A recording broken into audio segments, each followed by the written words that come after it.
It's time for Positively Kansas. Coming up, the greatest generation is also the fading generation. Conversations with World War II veterans have become precious opportunities. You'll meet this Kansan who survived severe battlefield injuries to live a full life and travel the world. Also, we'll rock out with this Wichitan who's better known for his courtroom performances. But the verdict is in. His band is a real showstopper. Plus, in Kansas, size matters. There's no doubt about that. And now the state has the new world's biggest that was just unveiled. Those stories plus Kansas Wild Edge are queued up and ready to roll. Positively Kansas starts right now.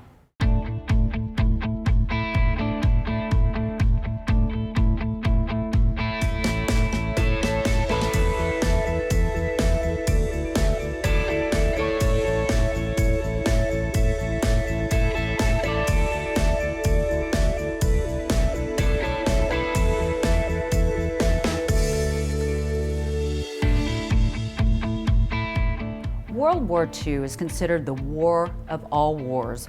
Our planet has never endured anything like it before or since. But of the 16 million Americans who served in the war, just 165,000 are still living. And many of them have been living these past 80 years or so with chronic pain from battlefield injuries. Chris Frank has a story of one who never let that hold him back from living his best life. Here's France. Yeah, well, from south of France. It'll be right here. Using a globe, Phil Dozine and his daughter Nancy point to some of the many countries the Dozines traveled to over the past several decades. Phil Dozine, born in 1924, is 98 at the time of this production and 99 by the time of this first airing. He grew up in the Bentley area, was a Bentley High School senior when Pearl Harbor was attacked. Dozine joined the Army and was sent to Italy to fight with the 91st Infantry Division. And then that's where we started in action on the 4th of July, 1944. And then the Germans were in retreat. Right in Rome where we were. Italy had switched sides and joined the Allies against Hitler by this time. And the Germans were in retreat, but they'd stop and they'd have a firefight 3 or 4 times a day, you know. And in one of those firefights, a German artillery shell exploded near Dozine, with shrapnel striking him. Dozine was flown to a hospital in Rome, where he stayed nearly 3 months. Some 78 years later, and Dozine still feels the pains from his war wounds. Still sore today. At my foot right now, it's burned like it's on fire. It hurts all the time. It burns the bottom of my foot right now, just burning like fire. Dozine finally returned home on what then was called Armistice Day, now Veterans Day, in 1945. Phil and Joyce got married in 1946 and were married 75 years, 6 months, and 4 days. Joyce died in March of 2022 at age 96. Oh, just being out here with nature and listening to the birds and the solitude of it. They were subjects of a Hatterberg's People story in 2000 when Larry Hatterberg portrayed them as the new older generation. The couple had retired the previous decade. They were enjoying the fruits of their labor with traveling the world, or just enjoying their rural setting south of Bentley. Phil farmed this home ground for decades, while Joyce was a career nurse at the old Halstead Hospital. They turned it into their scenic retreat, where from their deck or the living room, they could watch the Kansas wildlife walk by. Yeah, I see deer and coons, and wild turkey. We all have them here. Then the hawks and eagles every once in a while. Back in year 2000, Joyce showed Hatterberg her daily routine of feeding the catfish in their farm pond. Come on, fish! Come on! Time to eat! Come on, fish! Lunchtime! You getting full? The pond was higher back in 2000. Evidently, it wasn't a drought year, with the water rising to the pond steps. The aerial video from 22 years later and during drought shows a lower level. But the catfish remain, along with the turtle and whatever else lives here. It's one of the things which makes living in the country so enjoyable to the Dozines. And then we've always lived in this neighborhood, and we just couldn't move away from it when we retired. We wanted to stay right here. Oh, I just like the solitude of it when they sit here and rest and enjoy the beautiful scenery around here. And that enjoyment remains as Phil approaches the century mark. Daughter Nancy weekly drives in from Council Grove to check on her father. The trophies on the outside wall are indicative of the hunting he's been able to do over the years without having to leave his property. Out here, he enjoys the beauty of the Kansas countryside, and he thinks about all the places the couple traveled to, 54 countries, all 50 American states. The country most frequented is Italy, where he served. Well, this picture here was, I was laying the wreath at that cemetery on Memorial Day. That was in the early 1990s. His Army photos and service medals, including Bronze Star and Purple Heart, helped sharpen his memories. Joyce and I went back, we've been back in Italy 12 times since the war. On some of their trips, the Dozines were put in situations of defending their beloved Kansas, as they explained to Larry Hatterberg in 2000.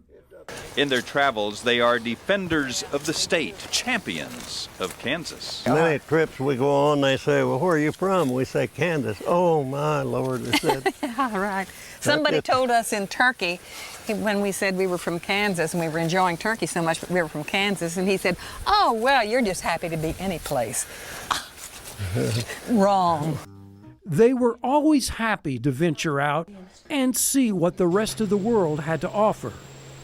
And they were always happy to return to the peace and quiet that comes from living in rural Kansas.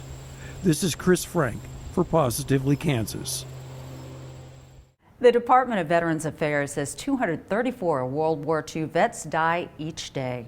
By 2026, the number of those still living is expected to drop below 50,000.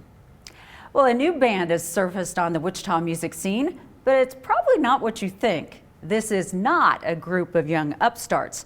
They've been around the block a time or two, but their music is hip and fresh. Anthony Powell has the story. So pour me another cup of coffee. It is the best in the land.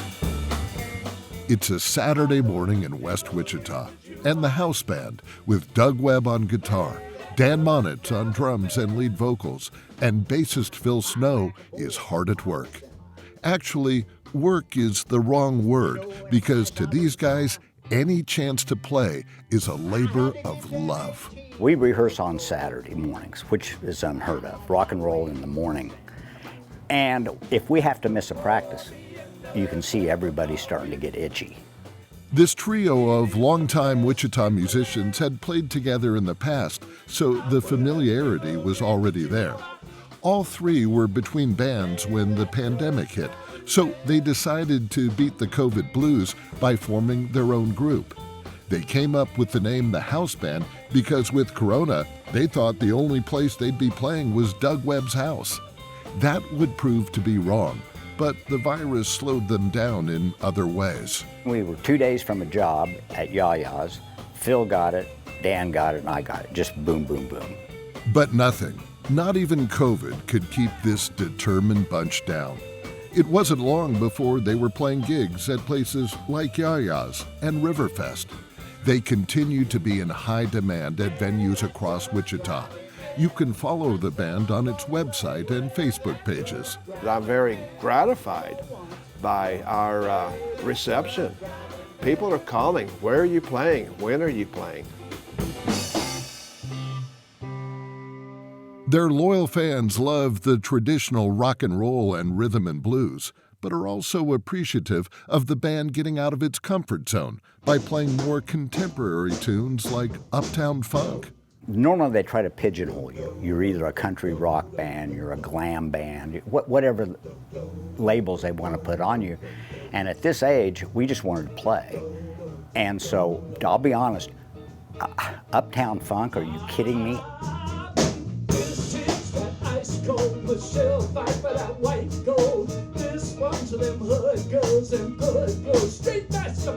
It's my privilege to play with these musicians. I mean, they are great musicians who've been playing in Wichita and other places for a lot longer than I have. And the other great thing about it is they are so kind-hearted that they let me sing all the time.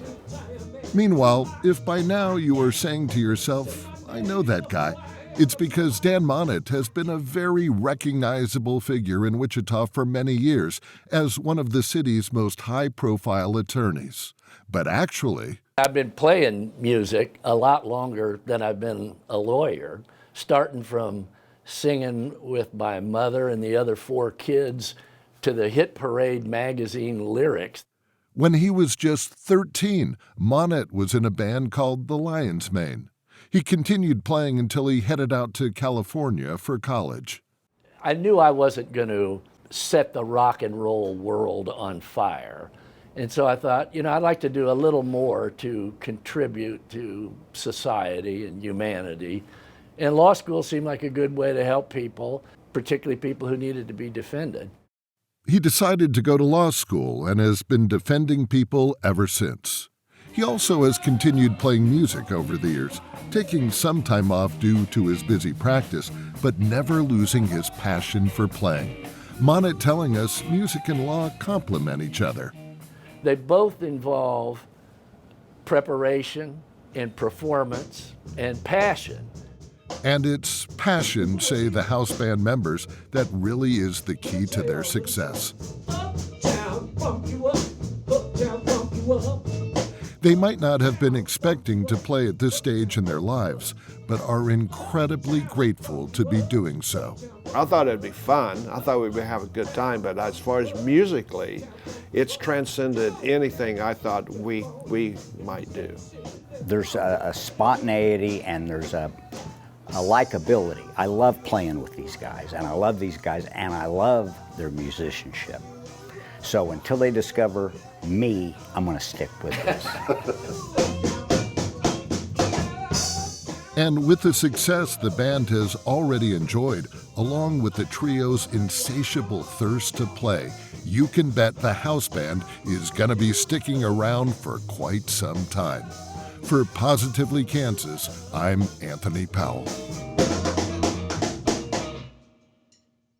Bassist Phil Snow says music is in his blood thanks to his mother. While he was still in her womb, she performed in a ladies' quartet. As if tourists don't have enough reasons to visit Abilene, folks there have come up with another attraction. Abilene lays claim to having the world's largest belt buckle. Chris Frank shows us the buckle now and what it took to place it on display in Abilene. The large tarp covering Abilene's new world's largest belt buckle attraction was dropped just a few days before Christmas 2022. Now, coming up at the Christmas season, one might say it's the latest gift to Abilene's tourist industry. Tourism helps support this community with the dollars visitors leave here. It was so neat to watch it go up.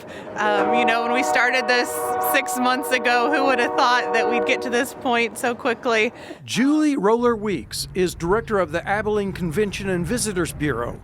In that role, Weeks keeps an eye out for new ideas for local attractions. We have a lot of really great history in our community and plenty of things for people to see and do. Creating a world's largest belt buckle to put on public display fits right into Abilene's cowboy history. It's what the Dickinson County city likes to promote. We need to always continue to add new things to bring people back to Abilene. She says the belt buckle was birthed from a brainstorming challenge. Ideas were kicked around for a world's largest project Abilene could reasonably get behind. Well, we have the Big Spur. It was formerly a world's largest. So I was thinking along those lines and just started Googling what could our community create that could be a world's largest that would put us on the map and look really neat and celebrate our history. Now, every state has its share of quirky roadside attractions. Sometimes they're labeled world's largest of, something or another. Baker, California has its world's tallest thermometer, which is appropriate as one nears Death Valley. Douglas, Wyoming has the largest jackalope. There are several claims of largest coffee pot. And if any of the attractions get travelers to stop, look, and shop, then they've lived up to their callings as tourist traps. Kansas has its share of quirky attractions. Cocker City's largest ball of twine is widely known. Wilson has the largest check egg. Goodland has the largest easel with a replica of Van Gogh's sunflower painting. And if you position yourself just right, you can appear to be painting it. And in the town of Lucas, perhaps the quirkiest town of all for yard art, well, there's a building in the shape of a very large toilet bowl. It may be the glitziest public restroom you'll ever see. There was a thought by some in Abilene of having the world's largest cowboy boots until they realized how large those boots would have to be. These boots at the North Star Mall in San Antonio, Texas, are said to be the largest boots. The world's largest cowboy boot is massive, not something that we could tackle. So instead, they started considering a belt buckle, not just because it could be more reasonable in size, but because belt buckles can be so decorative with room for storytelling emblems. I started looking at belt buckles because belt buckles really are a walking brochure that cowboys wear to highlight, a community and the things. I think of the centennial buckles all of our hometowns had. Just look at some of those centennial belt buckles states and cities put out to commemorate their localities. Some of them had sayings carved into them like Arizona, hotter than hell. There are hundreds of them. Kansas communities, including Cheney, Potwin, and Collison, to name a few, have centennial belt buckles. Belt buckles have long been a cowboy calling card, preserving history and often being contest trophies. Because a belt buckle is a walking brochure of your community. When you think of a centennial buckles, buckles with awards, things like that. And if anyone large enough could wear this buckle, it too would be a walking brochure for Abilene's history. How about Paul Bunyan? Could he be big enough for this buckle? Towns in Texas, Missouri, and Montana have laid claims to having the world's largest belt buckle. Weeks says Abilene's buckle needed to be larger than those. And Abilene didn't have to go on a worldwide search for an artist to construct it. The work was kept local. Weeks asked local artist Jason Lair, owner of Fluters Creek Metalworks, if he could construct the largest belt buckle. He answered yes. Abilene got a $22,000 grant to help fund the project through an attraction tourism grant from Kansas Tourism. Those grants are funded through the lottery. The Visitors Bureau also created 100 replica buckles for donations. People from all over the country paid $200 for the replica belt buckles. Their names were put on the belt buckle public display. There's now a waiting list for more of these replicas. Drawings were made in May 2022. Here are photos in the Fluters Creek Metal Shop before the art designs were etched in by Lair. Now, it took the summer and fall for Lair, with the help of family and others, to complete the work to erect the belt buckle just before Christmas. And the level of detail far surpasses anything I could have ever imagined. The belt buckle is located on the county fairgrounds across from Eisenhower Park and next to the rodeo arena and grandstands. Here are some of the measurement details. It's just under 20 feet wide and almost 14 feet tall, not including the frame. The buckle features local history. You have images for President Dwight D. Eisenhower, Wild Bill Hickok, one-time marshal during Abilene's rowdy cowboy period, Abilene Smoke Valley Railroad, the historic Sealy Mansion, C.W. Parker Carousel horse, the C.L. Brown telephone, a racing greyhound, and Chisholm Trail longhorn inlaid with blue quartz. Lair and others had to battle mud and cold weather as they struggled to get the heavy display mounted in the bolts. How nerve-wracking was that? Yeah, it was very nerve-wracking. Still is. Lair couldn't afford to mismeasure on where the bolts to sustain the buckle display were to be. The old carpenter saying is measure twice, cut once. How many times did you measure it? Right. Multiple. At least a dozen. The measurements proved to be correct, and the warm satisfaction of seeing the display in place and ready for viewing softened the bitter cold working environment. It's just absolutely incredible that, somebody can build this and make it stand, and just the ingenuity behind it is really, really remarkable. There is a staircase leading up to a viewing platform. The idea is that visitors will have photos and video taken with the world's largest belt buckle prominently placed in front of them. Weeks is counting on Abilene getting promotion from those images being posted on social media. I look forward to seeing photos on Instagram tagging Visit Abilene or Abilene, Kansas, of people standing at the top of the world's largest belt buckle, taking those photos, sending them back to friends and family. And the hope is these same visitors to the belt buckle will visit Abilene's other sites: the Eisenhower Presidential Library and Museum, the Greyhound Hall of Fame, the Seeley Mansion, among other local sites. And maybe visitors will cruise Abilene's residential streets and take in some of the historic houses from the 1800s. If you've seen Abilene once or visited once, it doesn't mean that we're just a one-trick pony. You need to come back and see the new things that we've added. No community can sit very long on its past drawing cards. It takes new ideas and new attractions to have the public wanting to come back for more.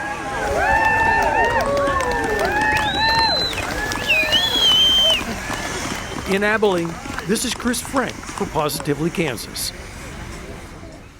According to tourism promoter Roxy on the Road, Kansas has 19 world's largest things. So who says there aren't sights to see in Kansas? Now let's head to the great outdoors in this week's Wild Edge Report. Mike Blair takes us out on the water where there's a whole other world of Kansas wildlife that you just can't experience from the shore.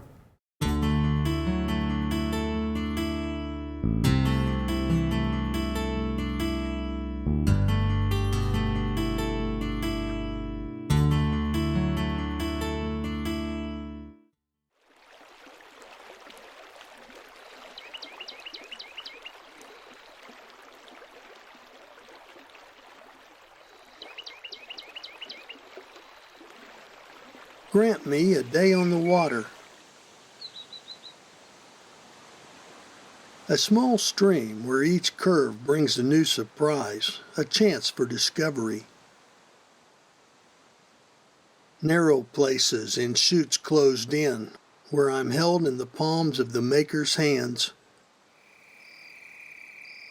A soft current where my kayak slips silent as a mink, and the animals who live there scarcely know my passing.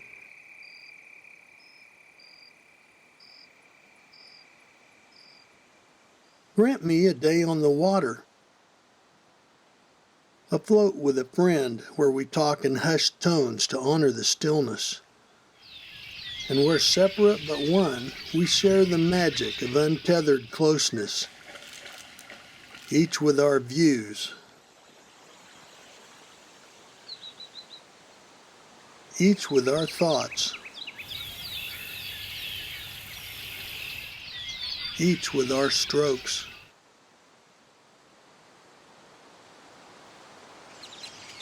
And we know each other's feelings. Grant me a day on the water. A springtime day when pastel greens paint the shores and birdsong cheers awakening woods. Where currents ripple the warming breezes. Where tree flowers swirl in eddies and roses blush along the banks. Where skies promise coming abundance. Grant me a day on the water. A summer day where heat is quenched by shade overhead, where birds are busy raising young and wildlife drinks from shallow pools, where dragonflies patrol their haunts, and lush plants grow where leaves don't wither.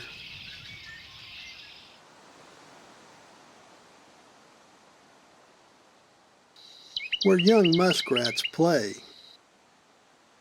and where those who gather nectar flit along the banks. Grant me a day on the water, a fall day, a jacket day, when north winds blow cool to set the world in urgent motion, where life hurries to a rich harvest, a month of color, a time of golden reflections, in more ways than one.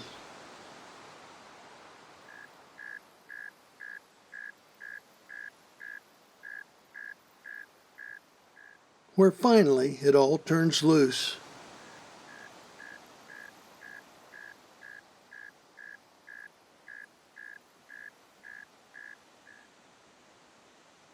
Grant me a day on the water, a winter day, a cold day, where bleakness is offset by the red reflection of a distant sun.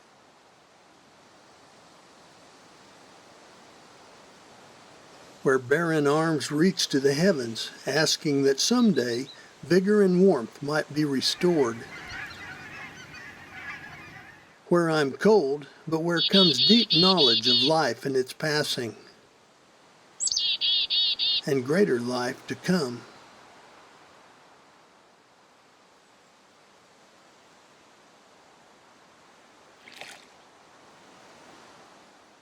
Before it's time to go, grant me a day on the water. I'm Mike Blair for Positively Kansas. Great stuff. Next week, Mike takes us on a tour of Kansas State parks, which might make a good habitat for you and your family this summer. Well, that's a wrap for this week. Positively Kansas at kpts.org is our email address if you have a question, comment, or story idea. We sure appreciate you watching. I'm Sierra Scott. See you next time.